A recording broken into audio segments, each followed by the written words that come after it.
نحمده ونصلي على رسوله الكريم اما بعد فاعوذ بالله من الشيطان الرجيم بسم الله الرحمن الرحيم رب اشرح لي صدري ويسر لي امري واحلل عقدة من لساني يفقهوا قولي۔ اور حضرت صوبان سے مروی ہے رسول اللہ صلی اللہ علیہ وسلم نے فرمایا قدر اور قضا کو کوئی چیز رد نہیں کر سکتی سوائے دعا کے، یعنی تقدیر، دعا سے تقدیر کا علاج بھی ہو جاتا ہے۔ اور کوئی چیز عمر کو نہیں بڑھا سکتی سوائے نیکی کے، نیکی سے عمر بڑھتی ہے دو طرح، ایک تو سال اور مہینے بڑھ سکتے ہیں، اور دوسرے وقت میں برکت، کم عمر میں بھی تھوڑے وقت میں بھی بہت کچھ آپ کر جاتے ہیں جو دوسرے لمبی لمبی زندگی پاکے بھی نہیں کر پاتے، کیونکہ ایک نیکی دوسری نیکی کا دروازہ کھولتی جاتی ہے۔ آدمی گناہوں کی وجہ سے رزق اور روزی سے محروم ہو جاتا ہے، اور رزق اور روزی میں اضافے کا نسخہ کیا ہے؟ کون سی دعا ہے خاص طور پر؟ استغفار۔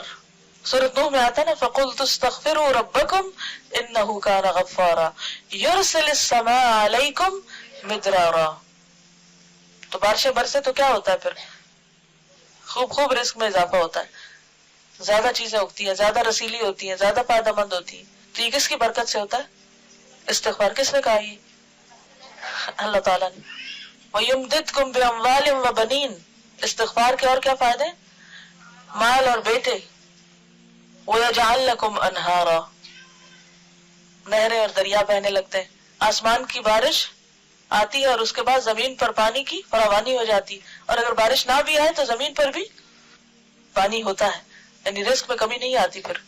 تو یجعل لکم انہارا، تمہارے لیے نہریں بن جائیں گی، لیکن ضروری ہے کہ کیا کرتے رہیں ہم؟ استغفار۔ استغفار نہیں، استغفار۔ اب استغفر اللہ نہیں پڑھنا، استغفر اللہ پڑھتے ہیں، نام اس کا استغفار ہے۔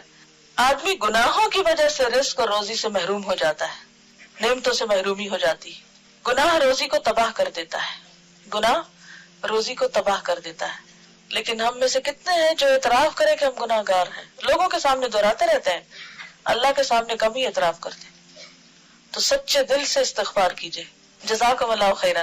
سبحانک اللہم و بحمدک، نشہد ان لا الہ الا انت، نستغفرک و نتوب الیک۔